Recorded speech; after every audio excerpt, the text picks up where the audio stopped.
Y Jesús le dijo: amigo, ¿a qué vienes?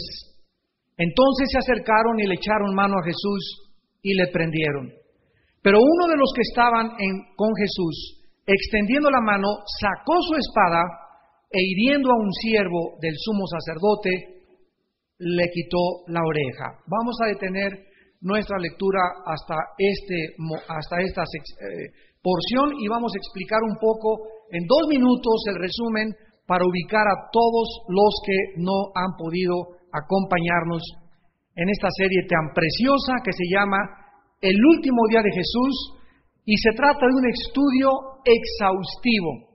Es un estudio desde el huerto de Getsemaní hasta la cruz del Calvario. Es exactamente lo que la película La Pasión de Cristo proyectó, pero dijimos en la primera conferencia, desgraciadamente, el 65% de la película La Pasión de Jesús no estaba apegada 100% a las Sagradas Escrituras. Así que es importantísimo que nosotros examinemos con lupa, con detenimiento, las últimas 24 horas de Jesucristo, porque imagínate que tú supieras que te quedan 24 horas de vida. ¿Qué harías en esas 24 horas de vida? ¿En qué estarían ocupados tus pensamientos? ¿Qué acciones llevarías a cabo? ¿Qué obras comenzarías a realizar? ¿Qué palabras saldrían de tu boca?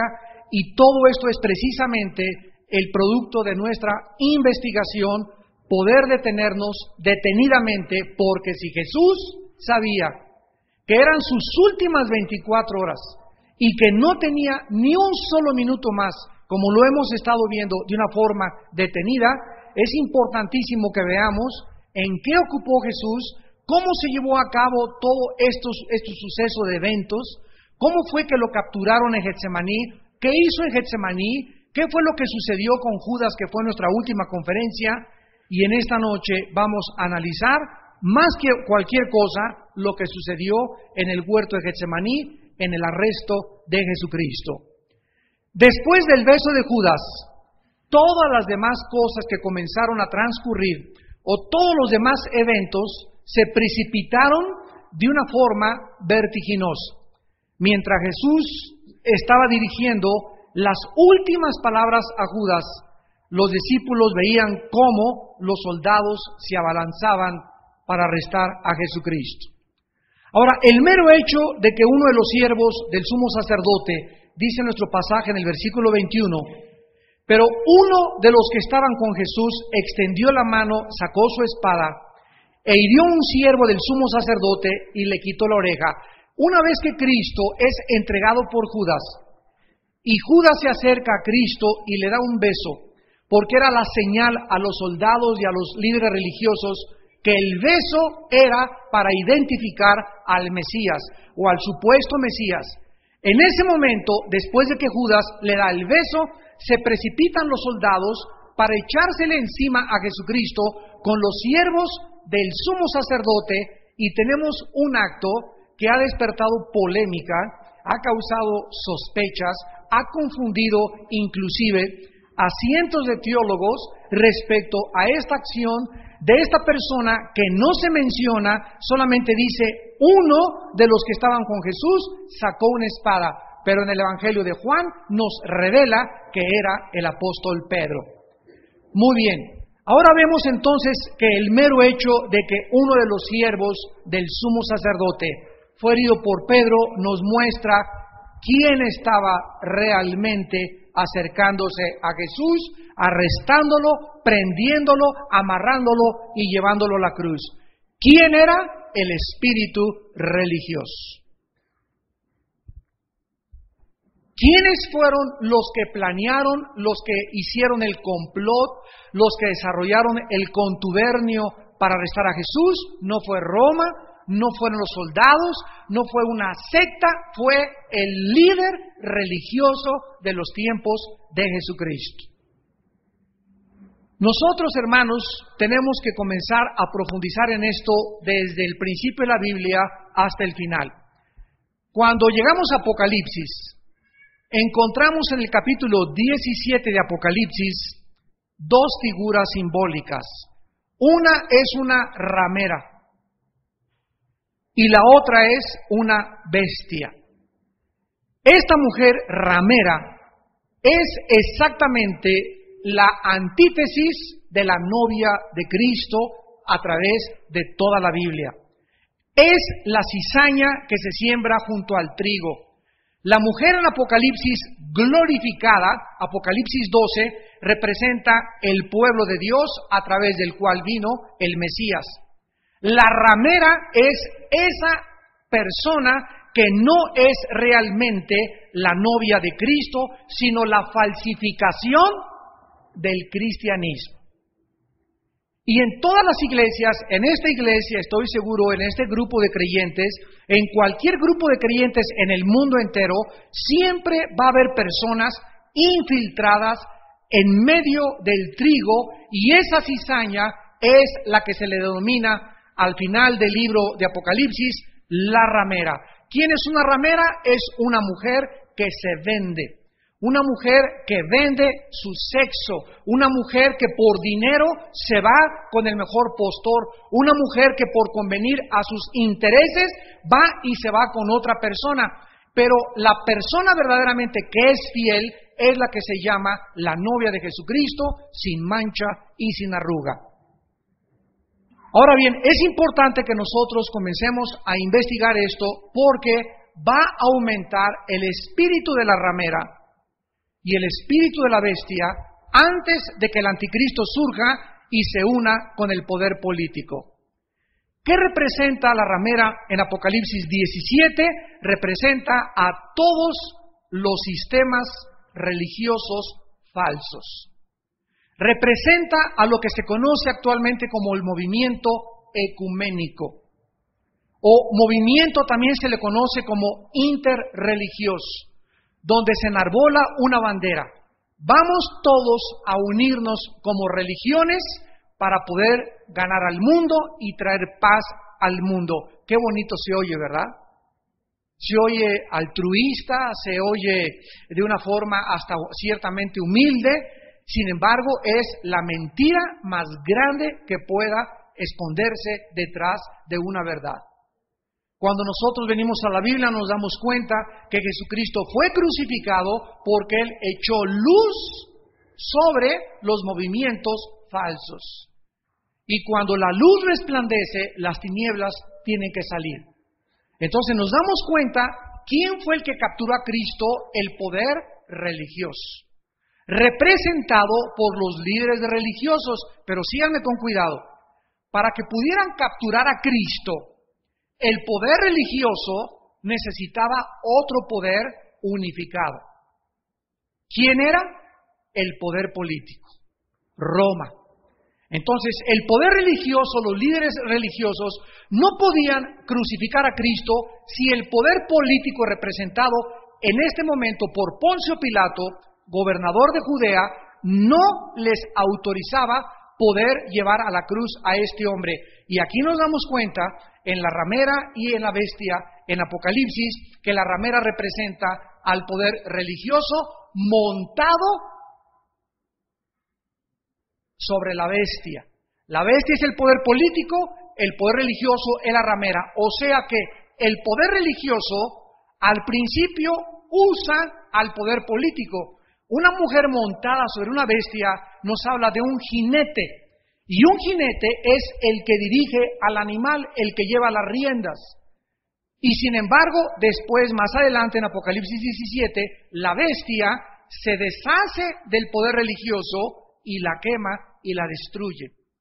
Entonces nos damos cuenta cómo el poder político se deja manipular a través de los siglos por el poder religioso para sus propios intereses políticos. Pero una vez que el poder político tiene el control y tiene el poder, se deshace del poder religioso. Y esto es lo peligroso que existe en los tiempos que vivimos. Hemos tenido nosotros muchos encuentros continuamente con personas dentro de la política que quieren usar a la iglesia como un trampolín para sus propios intereses.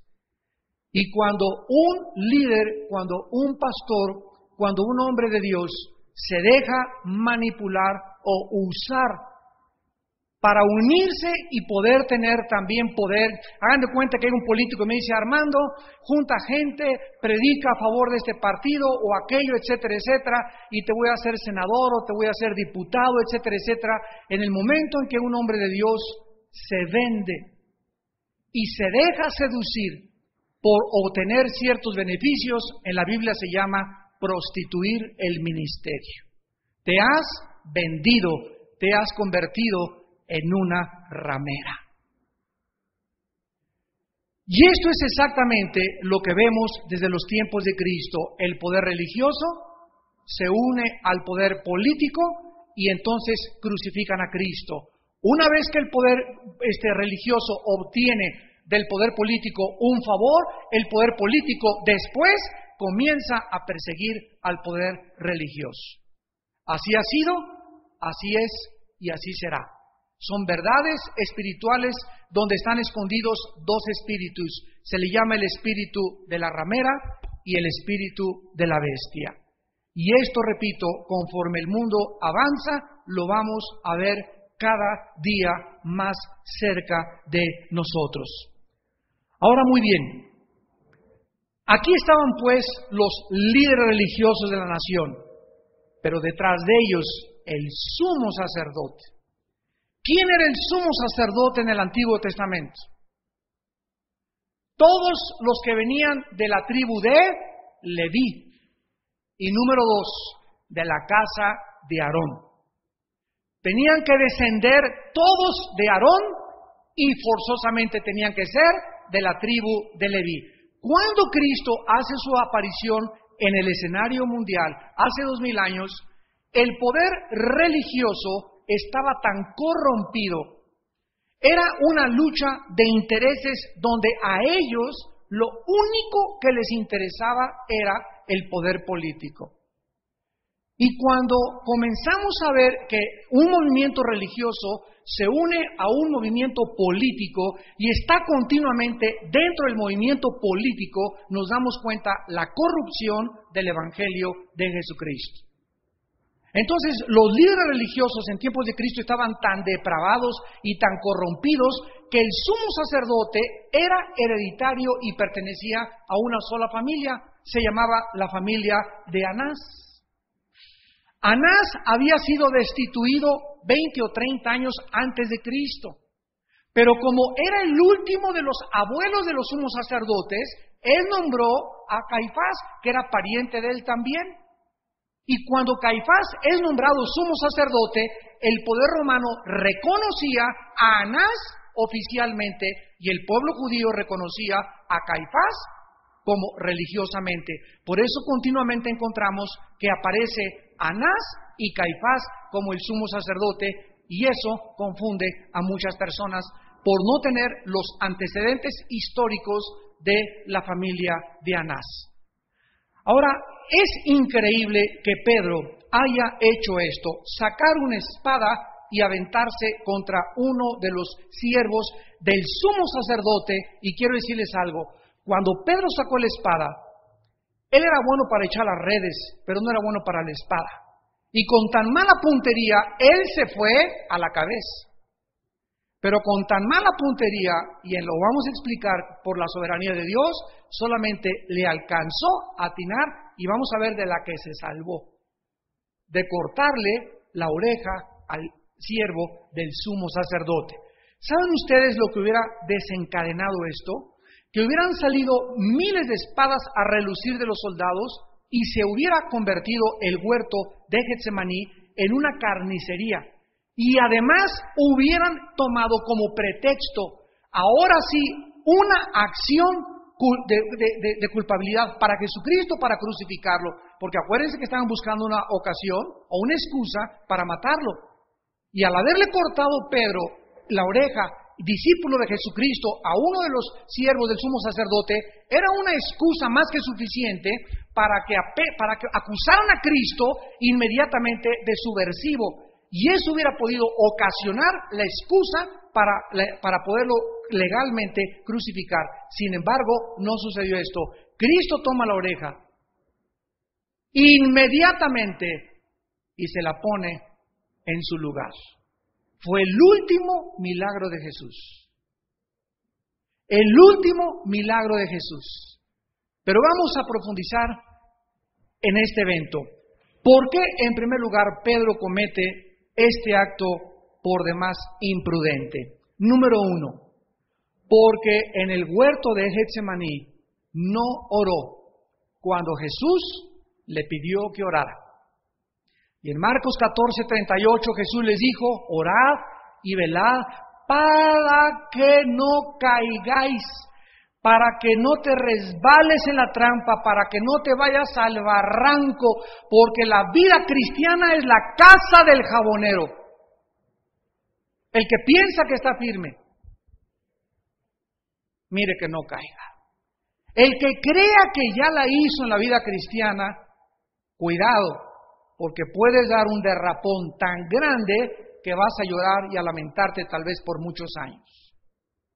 Y la historia está llena de cristianos, predicadores, misioneros, de todo tipo, ¿verdad? Que por algún tiempo Sansón y David y Salomón, etcétera, etcétera, y problemas en la vida, decepciones en la vida, el sexo, el amor al poder político, el amor al poder de controlar a la gente, intereses y motivos mezclados en la pureza del corazón, que ahí están, hasta que llegue el momento en el que no sabes que te encuentras en la barranca y lo único que el diablo hace empujarte para que te despeñes, y Dios no mete las manos ni por ti ni por mí, porque Él nunca nos abandona, somos nosotros los que lo abandonamos. Vamos a ver después cómo Pedro comenzó de lejos a seguir a Cristo y fue la causa de su caída, donde culminó negándolo 3 veces. Entonces, en primer lugar, Pedro no oró, no quiso tener compañerismo con Jesús. Porque si hubiera orado Pedro en Getsemaní, hubiera conocido cuál era la voluntad de Dios.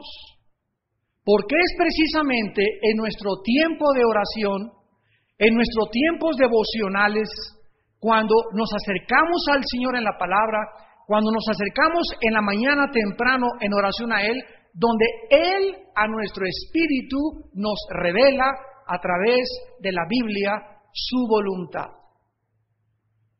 Y si yo en la mañana no tengo ese tiempo con Dios, ese compañerismo con Jesús, todos los días, a las 10 de la mañana voy a tomar una decisión que me voy a levantar. A las 2 de la tarde tenía una reunión con las maestras de la escuela de mis hijos y les voy a decir una cosa que yo no quería decirles, o que debía haberles dicho. A las 3 voy a hacer un negocio que me voy a lamentar que nunca lo debía haber hecho, pero lo hice. Hablé con los maestros y tomé esa decisión en la carne. Oiga, pero es que dice, hermano, que yo anoche fui a una reunión y hasta en lenguas hablé. Hasta chichimeca hablé. ¿Sabes una cosa? Que cuando los judíos estaban en el desierto, Cristo les dijo: no recojan el maná al otro día ni lo guarden porque se les pudre. Cada día van a recoger el maná y van a recoger lo que puedan y lo que les quepa en cada cubetita. Y si alguien se pasa de listo y dice, es que voy a guardar porque a lo mejor mañana me falta, o a lo mejor quién sabe si Dios nos provea, se le va a pudrir totalmente y va a ser enjuiciado por Dios. ¿Qué lección quería Dios enseñarnos a nosotros? Que Dios quiere que nosotros dependamos diario de Él. El pan nuestro de cada día, dánoslo hoy, conforme a tus fuerzas, tus días. Dios quiere que cada día tú entiendas que somos como un teléfono celular. El teléfono celular tú agarras y lo conectas y saca de la energía de la luz, la carga para 24 horas, 72 horas, dependiendo el modelo, pero al acabarse la carga, le aprieta los botones al celular y no funciona, porque necesita volver a recibir la carga, porque fue diseñado por el por la manufacturera o por la fábrica y el diseñador de eso para que así funcionara. Dios nos creó a nosotros para que nosotros tuviéramos una carga que solo nos aguantara 24 horas. Así que tú tienes que venir diario a la Biblia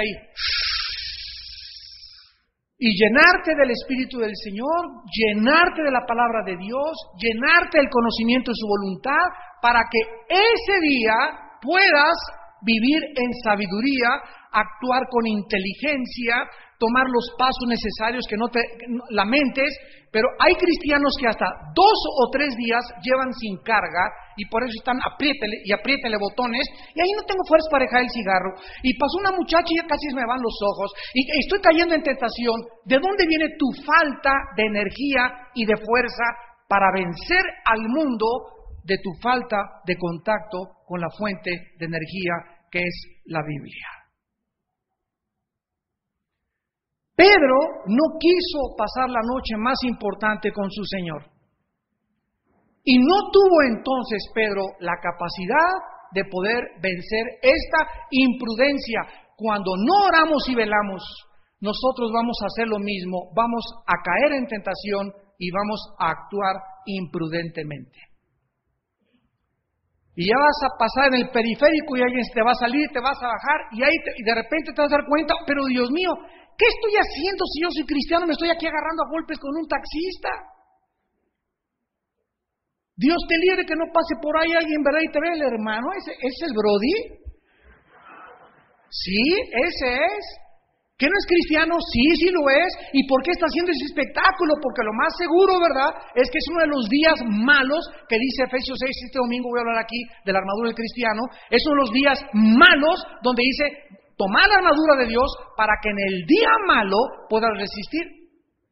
Y el diablo sabe precisamente cuando nosotros nos levantamos en la mañana y no estamos con el Señor para mandarnos tentaciones, mandarnos problemas, mandarnos gente que nos provoque, mandarnos gente que nos eche pleito, tocarnos y picarnos para que nos salgamos de la voluntad de Dios y actuemos en nuestras fuerzas, que se llama en la carne. En segundo lugar, Pedro creyó que su honor estaba de por medio. Qué peligroso es para la causa de Dios cuando es nuestro honor el que está de por medio. Es mejor que nuestro honor, ¿verdad?, y nuestro nombre sean enlodados y que perdamos inclusive nuestra reputación a que querramos mantener nuestro honor al costo del honor de Cristo. Pedro, acordémonos, había alardeado el día anterior y había dicho, yo negarte, maestro, ni siquiera lo menciones, no solamente no te voy a negar, sino hasta la vida daré por ti. Estaba alardeando Pedro, estaba manifestando en su naturaleza pecaminosa, carnal, algo de lo cual él no creía que era capaz. ¿Y cuántos de ustedes también, jovencitos que salen como parejitas de novios, dicen, no, yo a Chencha la voy a respetar, no vamos a fornicar hasta que nos casemos? Y creen ustedes que por tus buenos deseos y porque tú crees que no lo vas a hacer, la vas a respetar y que tú no vas a dejar que te ponga las manos esa persona, inclusive si no es cristiano. Pero ¿por qué alardean? ¿Por qué haces eso? Porque no conoces que la carne es débil. Débil, débil, débil, débil.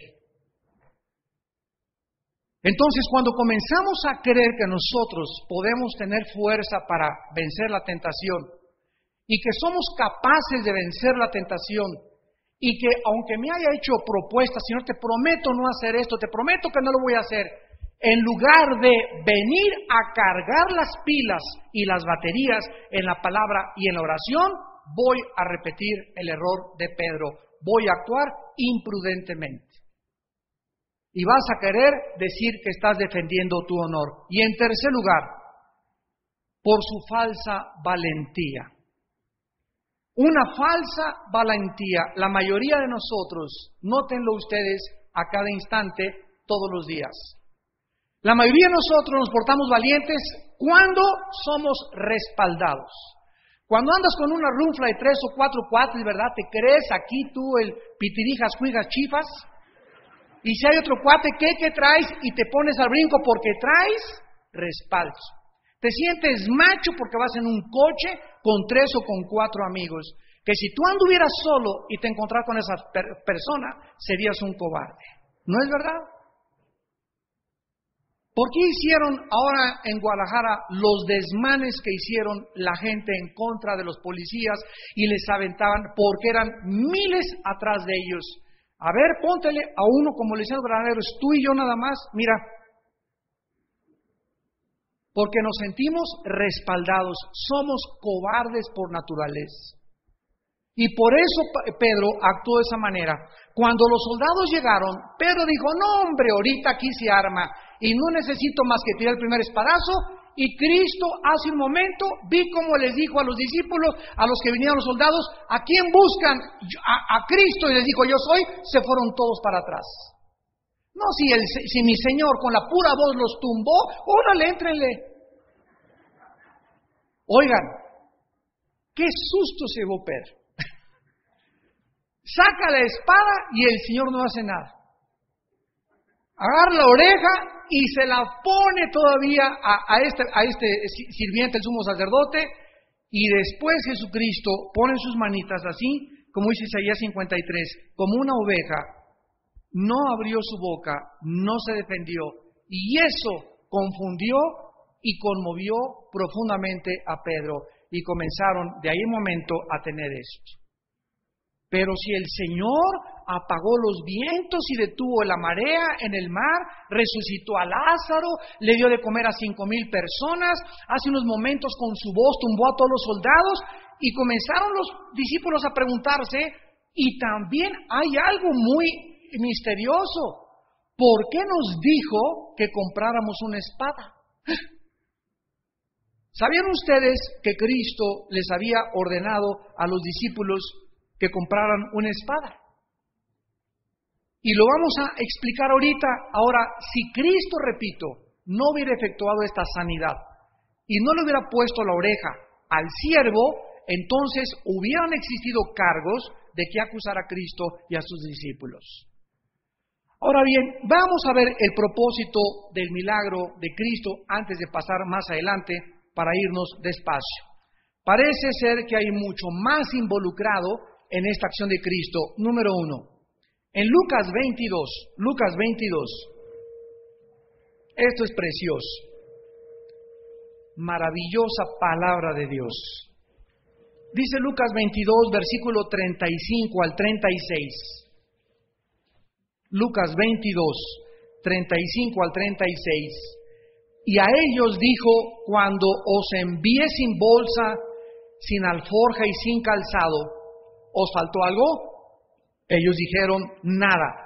Y les dijo, pues ahora, el que tiene bolsa, tómela, y también la alforja, y el que no tiene espada, vean la orden de Cristo. ¿Nunca te has preguntado eso? Y el que no tiene espada, venda su capa. La capa era lo que usaban la mayor parte de la mayoría de las personas en los tiempos de Cristo para cubrirse en la noche, y si les agarraban el camino, se acostaban una piedra de almohada y la capa les servía de sábana. Y cuando Cristo le está diciendo a los discípulos, vendan aquello que los protege del frío y de la intemperie, está Él dando a entender que era más importante que compraran una espada. Y la pregunta es ¿por qué? Lo vamos a contestar en esta noche.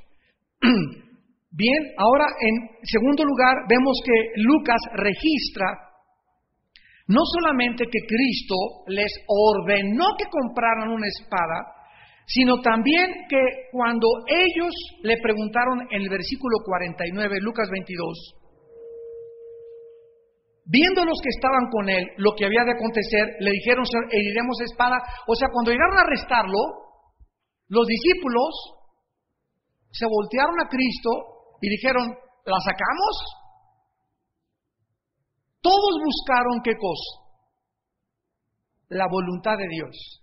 Señor, usamos la espada, pero noten ustedes el versículo 50. Y uno de ellos, sabemos que es Pedro, hirió a un siervo del sumo sacerdote y le cortó la oreja derecha. O sea, Pedro fue el único discípulo y nos damos cuenta que era una persona sumamente impulsiva.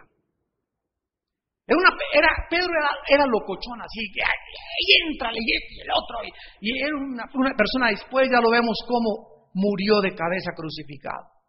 Y todo lo que Dios tuvo que tratar con su carácter, porque era un hombre violento, era agresivo, era grosero, era un rudo pescador. Entonces todos los discípulos le dijeron a Cristo, la sacamos, pero Pedro ni siquiera le preguntó, y que se va contra, y le corta la oreja inmediatamente al sumo sacerdote.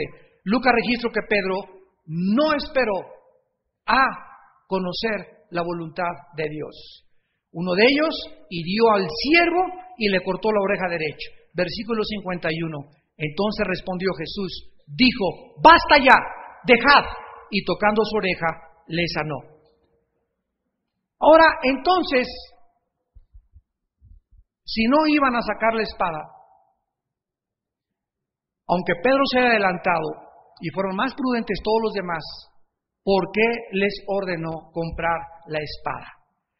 Porque con este incidente les demostró que el ser humano no es capaz de hacerse justicia individualmente, porque la venganza es de Él. Vayamos al libro de Romanos y vamos a profundizar en esta enseñanza. Romanos capítulo 12.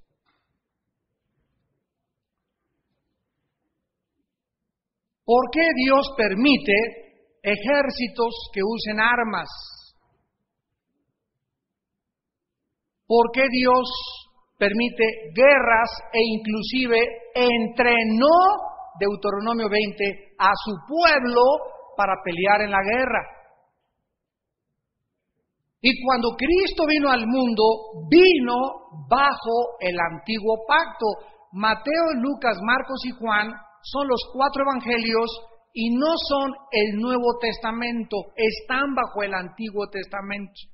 El Nuevo Testamento comienza con el libro de los Hechos, con la venida del Espíritu Santo, hasta que se forma la iglesia y el Espíritu Santo hace de nosotros su morada continua.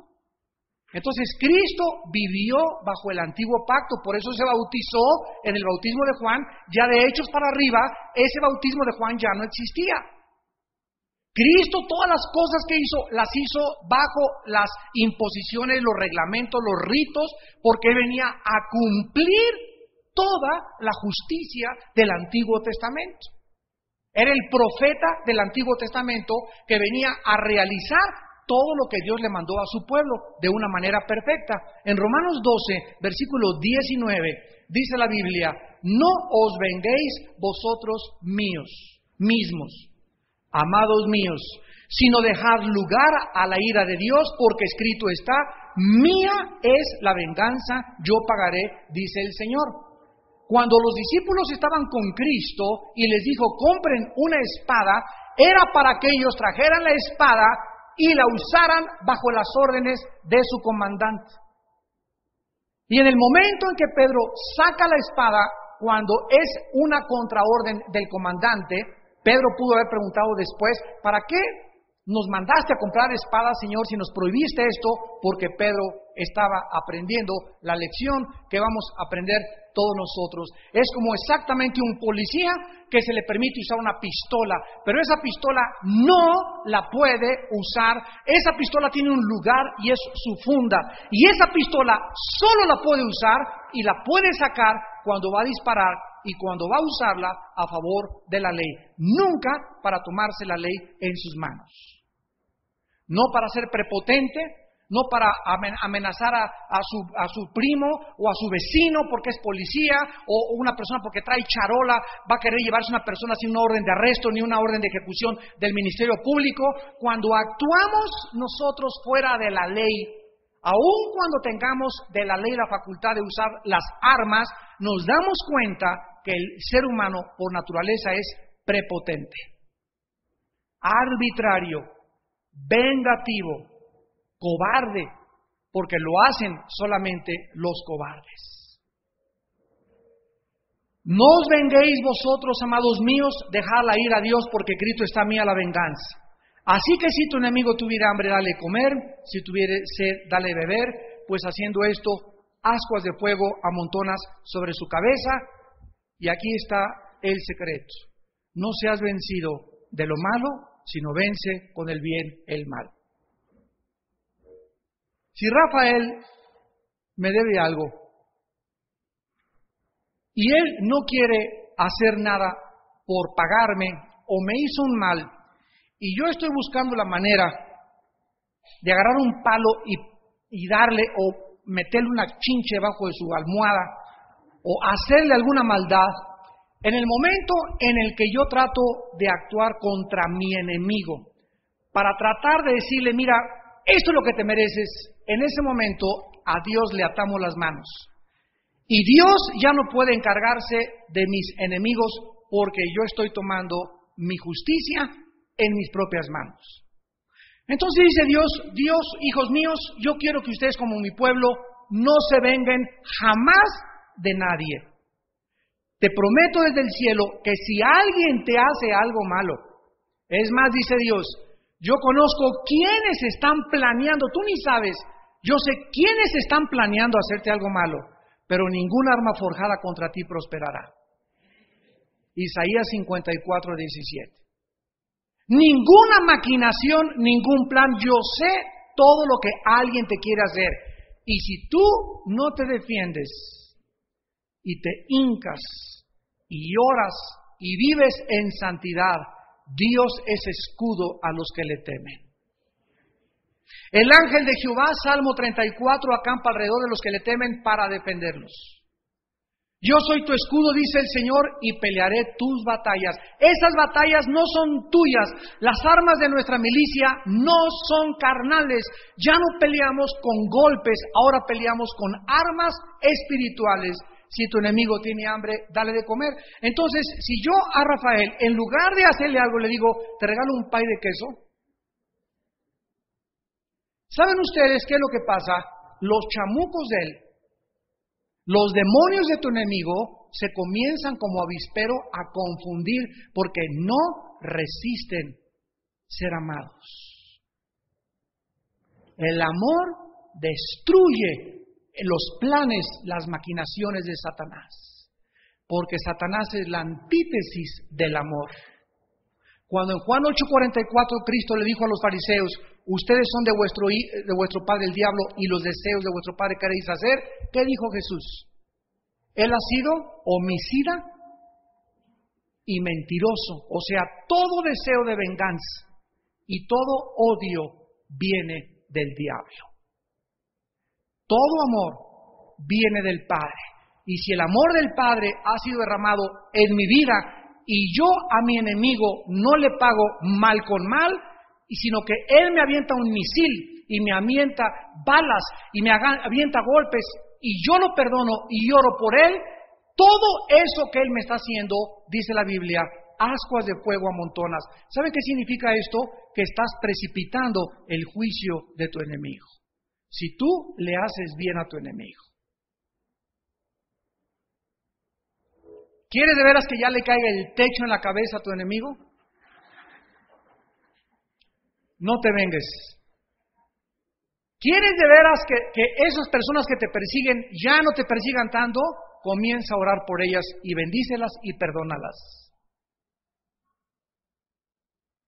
Esto es algo contra natura. Esto no es normal de los seres humanos. Repito, por naturaleza, me la haces, me la pagas, chiquito. Pero cuando respondes de una manera espiritual, derrotas el mal con el bien. ¿Cómo puede ser derrotado el mal? Solo con el bien. El mal contra el mal, entre los dos se destruyen. La bestia destruye a la ramera y después Cristo viene y destruye a la bestia, en el libro de Apocalipsis.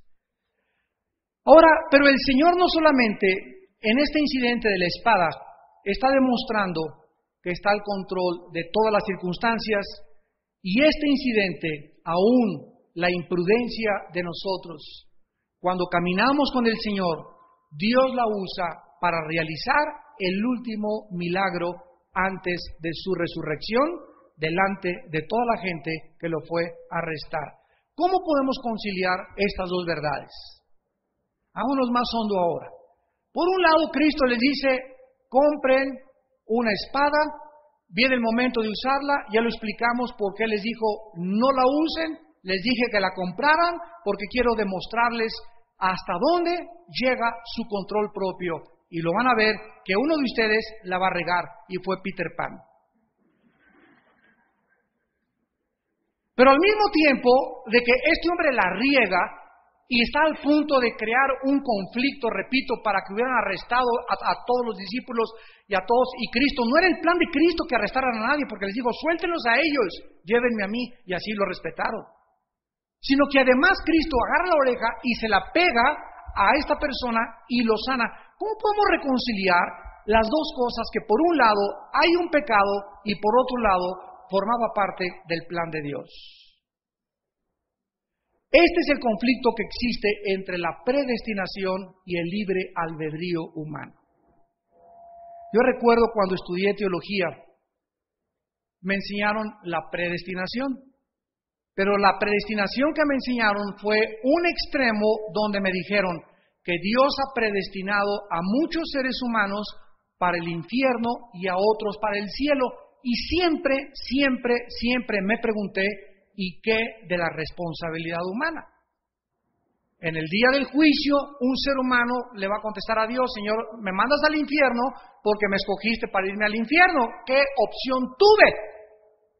Esa pregunta nadie absolutamente de mis maestros en aquella época me la pudo contestar. Entonces se quedó ahí el gusanito en mi corazón y yo dije, hay una verdad que es cierto, Dios habla de la predestinación, pero hay otra verdad que también corre paralela a esta verdad, que es, somos responsables, y Cristo dijo, y no queréis venir a mí. Dándonos a entender que la voluntad estaba de por medio. ¿Cómo reconciliar en la Biblia dos verdades que corren paralelas y cómo poder encontrar el puente que las une para que las dos verdades puedan ser una al mismo tiempo? Esto es lo que se llama en la Biblia verdades paralelas. Y cuando tú no entiendes esto, te vas a un extremo donde puedes inflar una verdad y se convierte en una herejía. ¿Qué es una herejía? Es una verdad sacada del contexto, llevada a un extremo, inflada en demasía y se convierte en una herejía. Por ejemplo, para que me puedan entender, llegó el movimiento carismático a México, los 70s más o menos. Y con el movimiento carismático vino una renovación preciosa de las iglesias cristianas, porque muchas iglesias frías, secas, entrabas, parecían panteones, el himnario, párense, siéntense, unas hasta con velito, etcétera, etcétera. Bueno, había tantas cosas, ¿verdad?, que el Espíritu Santo usó este movimiento para despertar y cambiar y romper estructuras y mostrarnos que el vino nuevo tiene que ser derramado en un odre nuevo. Pero con estos movimientos de Dios vienen también movimientos extremos. Y se comenzó a enseñar que todos teníamos que hablar en lenguas. ¿Se acuerdan todos esa enseñanza? Y creo que muchos todavía te lo dicen. Que si no hablabas en lenguas, no tenías el bautismo del Espíritu Santo. Eso es una herejía. Que si no estabas bautizado con el Espíritu Santo, no eras salvo.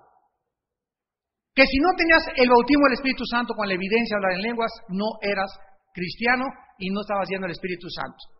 Que orar en el Espíritu es orar en lenguas. Entonces, los que no oran en lenguas, oran en la carne. Y por lo tanto, no pueden ni siquiera orar. Y Dios nos dice que cuando recibimos el Espíritu Santo, nos dice el Espíritu Santo, Abba Padre. Oramos y no necesita ser en lenguas. Estos extremos, a los que las iglesias, y muchos todavía lo tienen, comenzó a diseminarse por todo el mundo. Y los cristianos lo aceptaron y nunca escudriñaron qué dice la palabra de Dios. Y así es con todos los movimientos que pasan. Y aquí en este caso de Pedro tenemos dos verdades.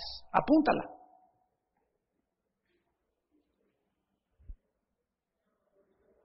Este incidente de Pedro que se nos presenta y el subsecuente milagro, sin lugar a dudas, formaba parte del programa de Dios. Eso nadie lo puede discutir. ¿Correcto? Judas y la traición de Cristo formaba parte del programa de Dios. ¿Correcto? Indiscutible, inequívoco. Pero al mismo tiempo nos damos cuenta en este incidente que también se nos revela que aunque formó parte de la voluntad permisiva de Dios, no era la voluntad directiva de Dios. Se te van a fundir fusibles hoy. Y algunos nomás hoy, pop, pop, pop, pop, pop, pop. Dios tiene una doble línea en su voluntad. La voluntad de Dios es directiva y la voluntad de Dios es permisiva. Dios quiere que Juanita, esa es la voluntad directiva. Dios le dice a Juanita, Juanita, si tú amas mis mandamientos y tú caminas en mis caminos, te juro, Juanita, que tengo un galanazazazazo para tu esposo. Y vas a casarte con un hombre que te va a hacer feliz, que te va a hacer fiel y que va a educar a tus hijos. Pero la condición es que camines en mis caminos, te me sales del camino y entonces voy a permitir que te cases con un patán, con alguien que le digan el jabalí de Guerrero, y que te haga sufrir y que lamentes y no me digas, ay, pues si Dios hubiera querido, me lo hubiera quitado. No, Juanita. Si tú caminas en mis caminos, yo prometo dirigirte, pero si te sales de mis caminos, van a pasar muchas cosas que permito que te suceden, pero que no era mi voluntad que te sucediera. ¿Me van siguiendo? Dice la Biblia que cuando el ser humano echa el camino de Dios, el camino de Dios se llama la santidad. Cuando el hombre se sale del camino de Dios, ¿saben lo que pasa? Que al salir del camino comienzas a culpar a Dios de lo que te pasa. Tú eres el que te saliste y el corazón es tan perverso y tan engañoso que comenzamos a agredir a Dios, a culpar a Dios y hasta blasfemar contra Dios.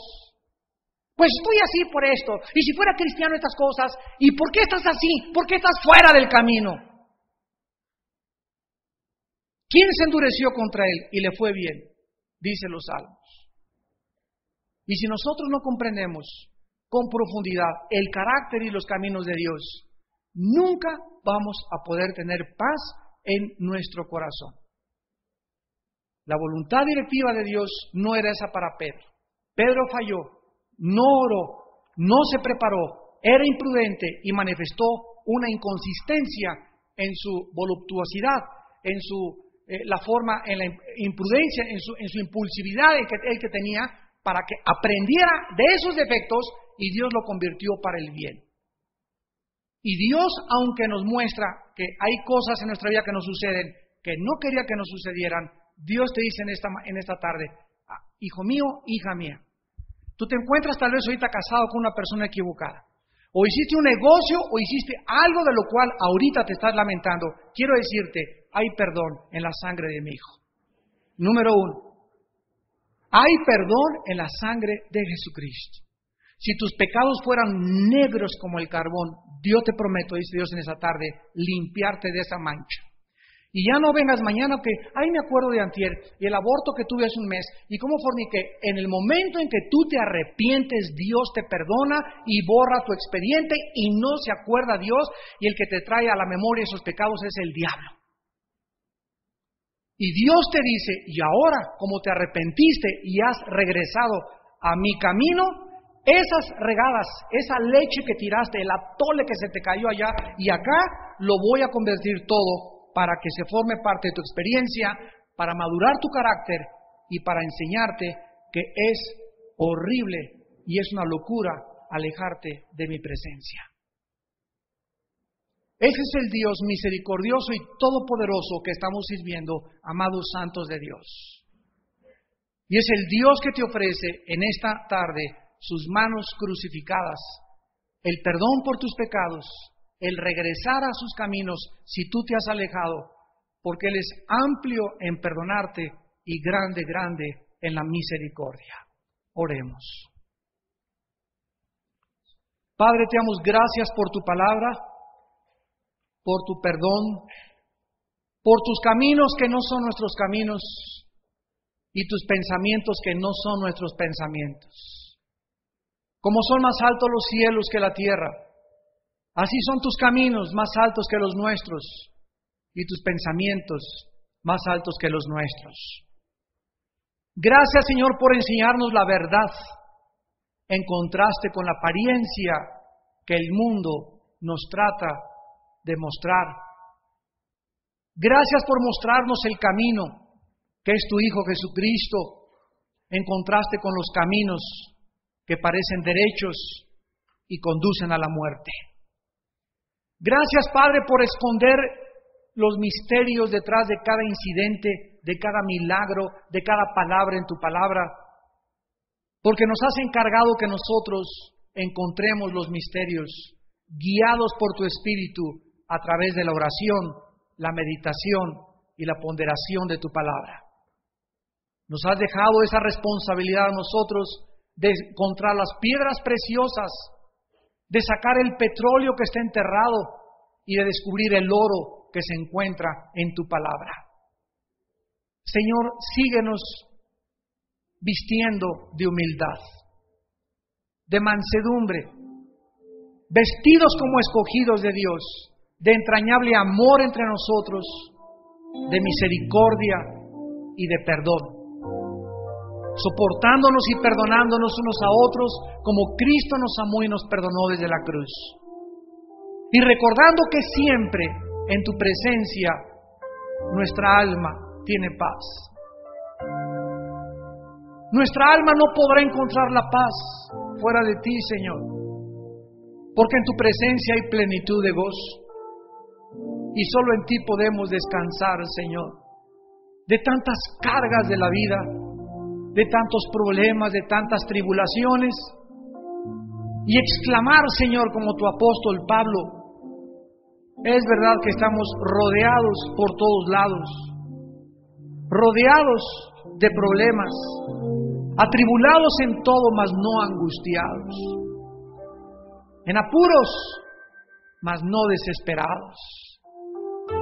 No te desesperes, hijo mío, hija mía, dice el Señor en esta tarde: yo estoy contigo, yo soy tu Dios que te esfuerzo, yo soy tu Dios que te levanto, yo soy tu Dios que te animo y te digo: no temas, nunca te dejaré, nunca te desampararé, confía en mí, sigue creyendo en mí, refúgiate bajo el amparo de mis alas, como el pollito busca las alas de su madre, la gallina, y ahí se siente seguro y cubierto y protegido. Así quiero, hijo mío, hija mía, que te sientas tú en esta tarde, echándome todas tus ansiedades sobre de mí, que yo tengo cuidado de ti. Oh Dios, gracias. Gracias, Señor, porque mi alma hubiera desmayado si no creyese que veré la bondad de Jehová en la tierra de los vivientes. Sí, alma mía, espera y aguarda en Jehová, aliéntese y esfuércese tu corazón. He aquí el que viene, viene pronto, y su galardón para recompensar a cada quien según sus obras. Por tanto, amados santos de Dios, estad firmes y constantes en la obra de Dios, sabiendo que nuestro trabajo no es en vano. Vale la pena ser santos y luchar contra el pecado y seguir los pasos de nuestro Maestro, el Hijo de Dios. Y en esta tarde Dios te ofrece a ti el perdón de tus pecados. Y si alguna persona en esta tarde aún no tiene a Jesucristo en su vida como su Señor y su Salvador, o tal vez no estés segura que lo tienes, asegúrate. Pero no salgas de este lugar sin la seguridad de que tu alma ha sido perdonada, no por nada bueno que hayas hecho, sino por la gracia y la misericordia de Dios. Las personas que quieran recibir a Cristo, ahí desde su lugar, ustedes también por la televisión, donde quiera que te encuentres, dile estas palabras a Dios. Mi Señor y mi Dios, me arrepiento de mis pecados en este momento. Te pido perdón por todas las cosas que he hecho en contra de ti. Y creo que en la cruz, tu Santo Hijo Jesucristo pagó con su sangre la cuenta pendiente de mis pecados. Algo que yo no hubiera podido jamás pagar con ninguna buena obra que hubiera hecho. Lo hiciste por amor y por gracia a mi alma. Creo, Jesús, que tú eres el Hijo de Dios, el Mesías, el Dios en la carne, y te pido que entres a mi vida en este instante como mi Dios y mi Salvador. Gracias porque salgo contigo, con tu presencia, con la fuerza para vivir y para poder entregar mis caminos y los de mi familia a tu santa voluntad. En el nombre de Jesús. Amén.